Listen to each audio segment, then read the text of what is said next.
I want to answer a question or really a comment that came up about yoga being more than the asanas, and that is definitely true. Before I get into that, I want to talk about cultural appropriation.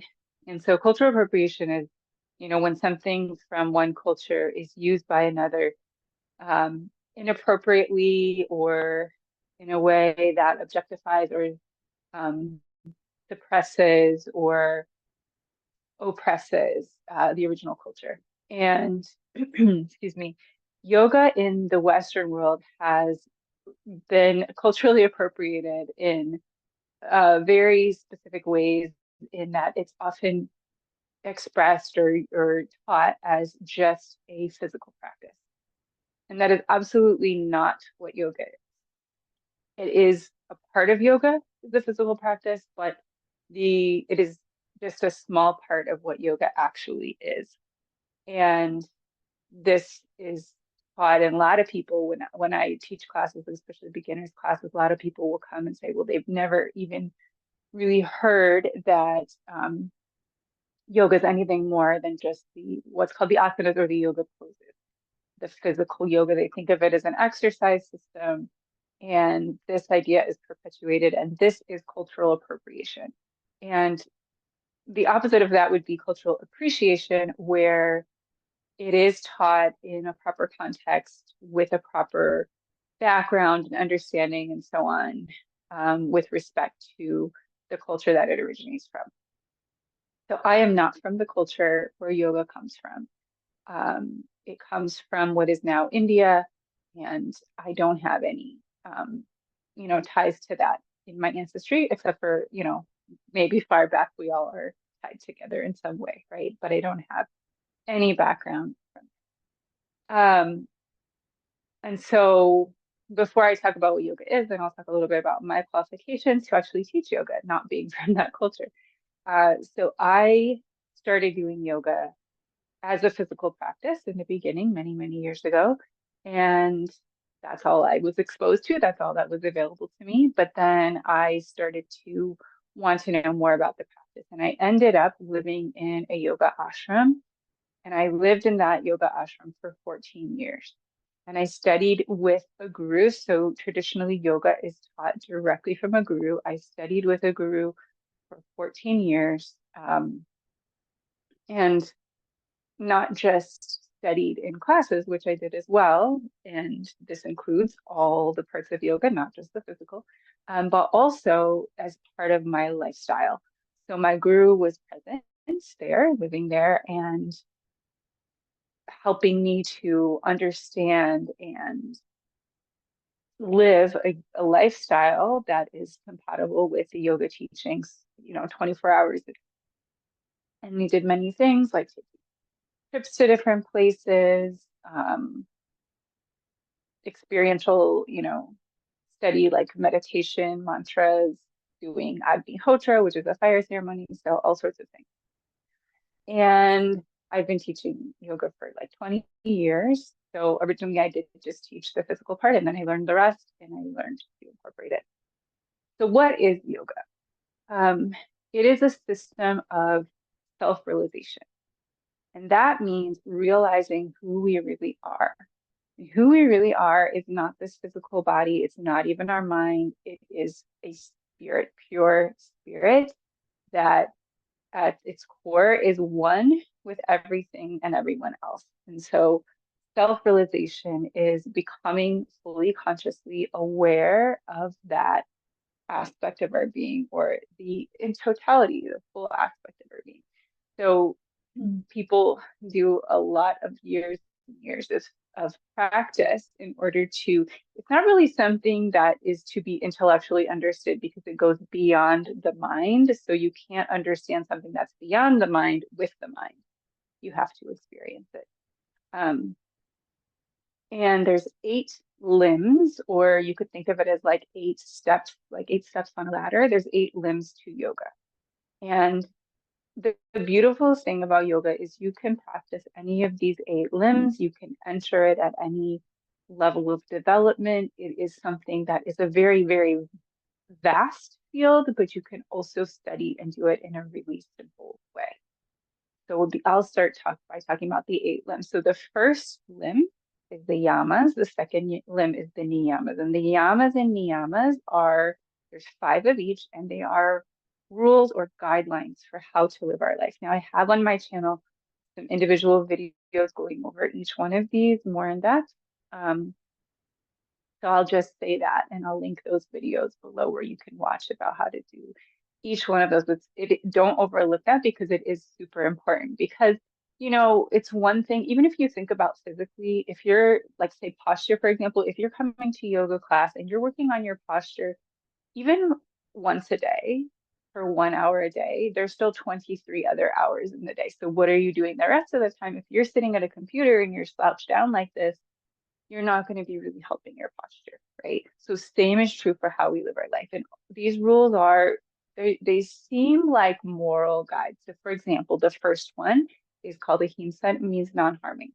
And this seems like a moral rule, right and wrong, and so on, which is very similar to things that are taught because it's kind of a perennial, universal human value.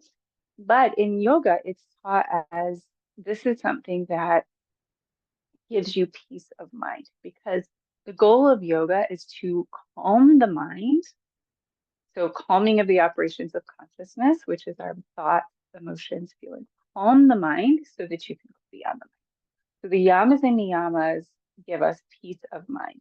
And I think that's really liberating because this idea of right and wrong, people can kind of get into a debate over it and so on. And it's really just what gives you peace of mind, and we don't have to get into any more debate. Um, so for example, with that first one, non-harming or ahimsa, if you are not harming, and this is just action, thoughts, and words, right?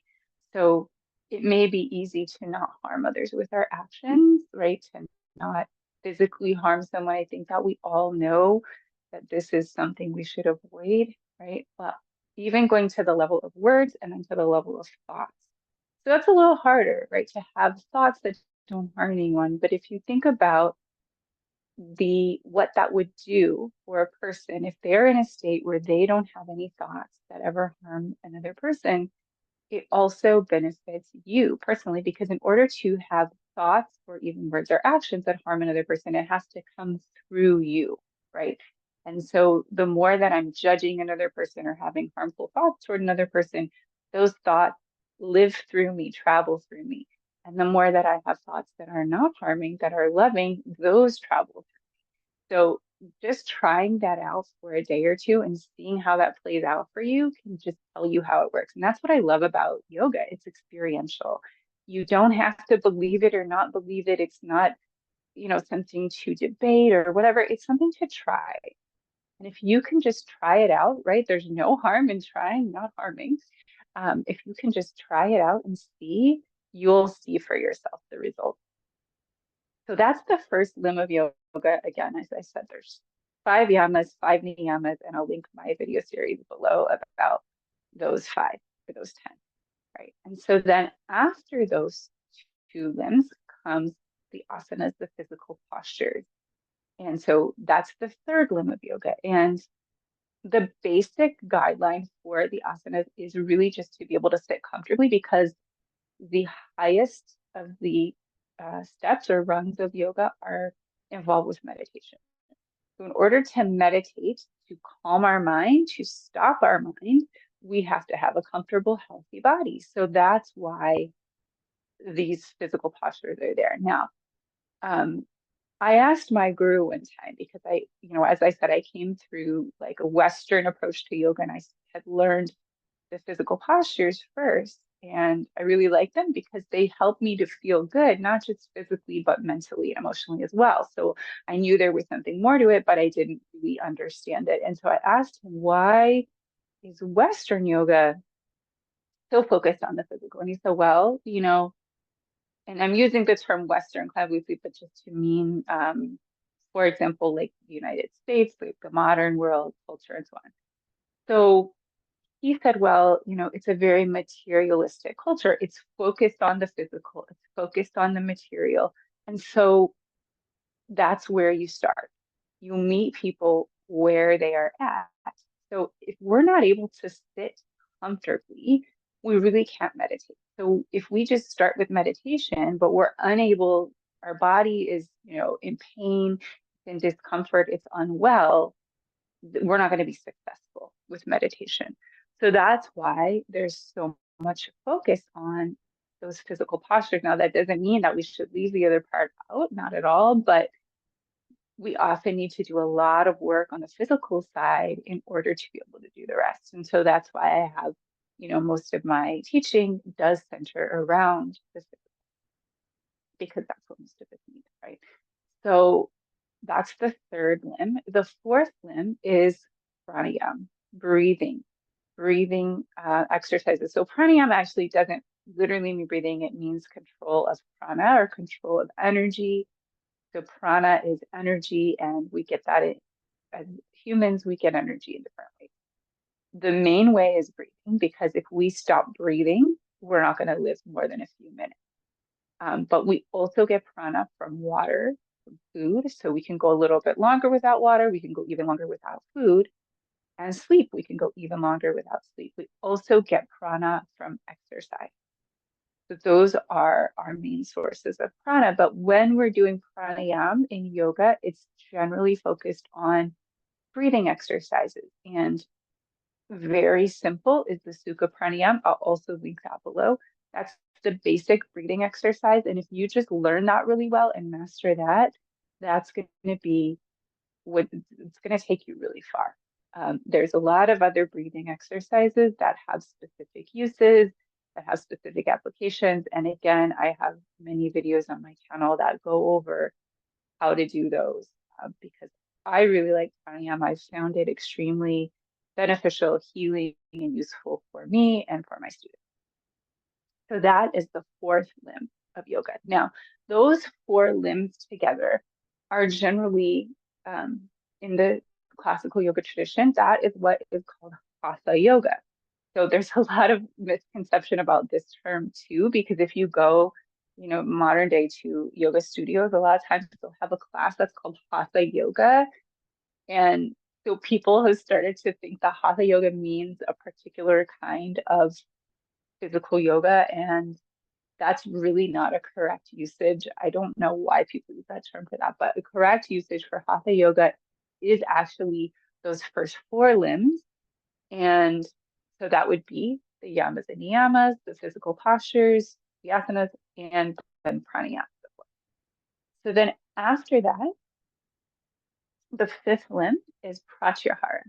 And pratyahara is withdrawal of the senses. So it can both mean withdrawing our senses in terms of, going inward to meditate. So when we meditate, we'll close our eyes. We won't be like, watching what's going on around us. We'll turn our attention inside. We withdraw our senses. It can also mean training your senses, which allows you to do this.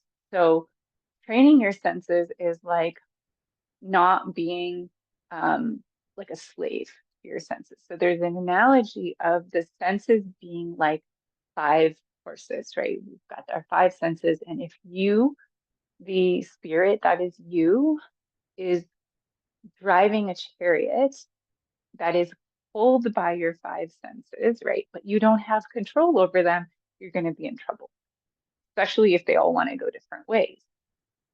So let's say, for example, the sense of smell. If you are really, really under the influence of a smell, a delicious smell of some food, and it makes you want to eat it, which is also bringing in the sense of taste, but it's something that maybe you're full, maybe you don't need food, or maybe it's something with a lot of sugar, and for almost everyone, usually a lot of sugar isn't the best thing, right? But you are not able to control that, and so you consume that food and you feel sick, or it causes you brain fog or something like that. Then you're not your five senses. If you're in control of your five senses, you will make choices. Doesn't mean they have to taste bad, like going back to the example of food, but you're choosing foods not necessarily just based on taste or just based on the smell, but based on what you know is going to support and nourish the health of your body, because you have control of your senses. And then this can apply for all of our senses, which can all get us into situations that might be harmful to us if we're not able to be in control of them, right? So that's the fifth limb, pratyahara. And then um, the sixth limb is dharana, concentration. So when we sit to meditate, right? So we're living our yamas and niyamas, we're doing our daily life with respect to these values. And then we find our seat, our asana for meditation, then we control our energy. Then we are able to turn our attention inside. We're able to redirect our senses, and then we're able to concentrate. And concentration, especially these days, is hard for people in almost any situation, right? We've got so much information bombarding us all the time. So again, we've got 24 hours in a day. So just if you sit to meditate, even if you're meditating for an hour, which would be a pretty long time, you've got 23 other hours, right? So you can work on concentration in any aspect of your life and it will benefit you. For example, if you're a student and you want to get good grades, having concentration to be able to study, to be able to do your work, your writing and so on, is going to be beneficial to you in your daily life. And then also developing that faculty, that ability to concentrate will help you with your yoga practice. And again, the culmination of yoga being this meditation, right?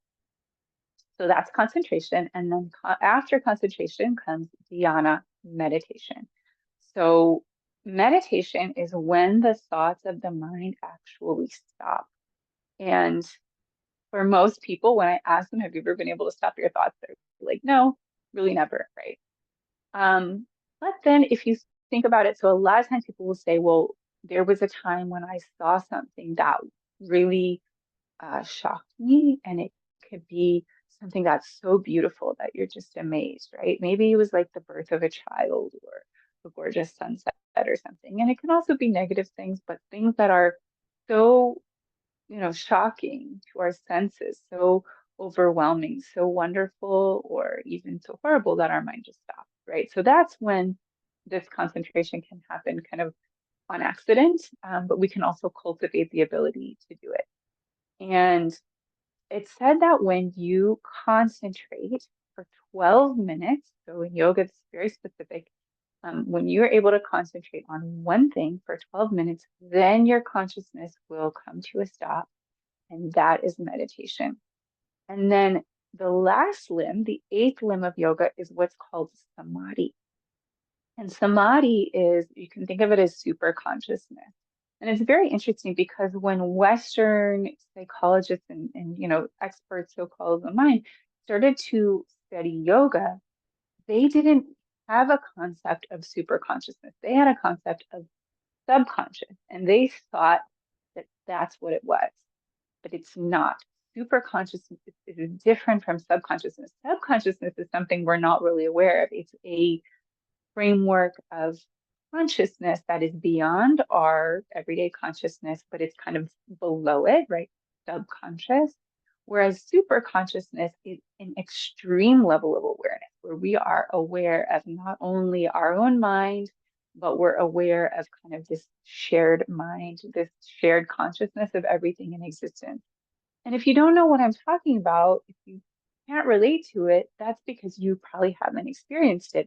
And most people haven't, because it takes a lot of work and it takes a lot of dedication, repetition, discipline to get to this level where you're able to be in a state of super consciousness.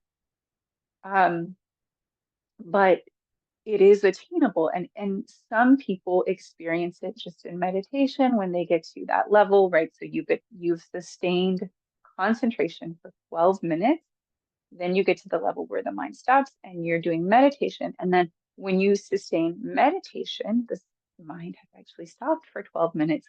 That's when a person will have that realization, that samadhi, where they are fully consciously aware of the reality of who they really are, which is part of God, which is part of the absolute, which is this super awareness of everything. And then there are also people who have like a permanent samadhi. So they're in this level of super consciousness all the time. They're still able to relate on the normal level of consciousness that most of us are on, but at the same time, they're also fully aware of who they are in this connection to God and absolute reality. So um, that's another example of a very developed yogi, somebody who's in a level of samadhi or super consciousness. And this is very rare. So don't worry again if you don't understand it or you don't know what I'm talking about, because there's few people that have attained it. Now, hopefully it's becoming more and more common as people are practicing more. So those are the 8 limbs of yoga. And people have said to me, well, this is like too high of a goal. It's too lofty of a goal. Why would I practice it?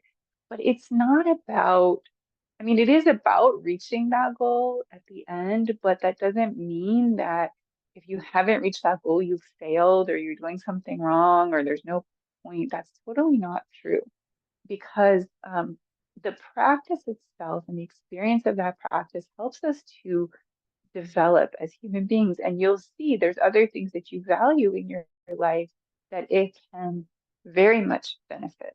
Okay, so even as we're just in the process of reaching that goal, we're going to benefit from it. And we're going to get there eventually. It may not be in this lifetime, but we're going to get there eventually, because according to the science of yoga, this is the destiny of every human being, to reach that state of samadhi, to reach that state of enlightenment and awareness of who we really are as pure spirit. And we can enjoy the journey, right? So if you're hiking up a mountain, yeah, you want to get to the top of the mountain, but if you just, skipped that whole hike up, what's the point? Like, you want to enjoy it, right? So we're on this hike up this mountain and we can enjoy the scenery, we can enjoy the process, we can, you know, really, really immerse ourselves in that. And then when we get to the top, it's going to be that much better. So we can continue this practice, and it takes usually dedicated practice over time to reach this state. So I hope that you'll continue to follow my channel and learn more about yoga. And as I said, I'm going to link the videos below, and I'll also link a little document that I wrote that just explains this and makes it maybe easier to remember and follow. So thank you so much for listening, and follow for more. Namaste.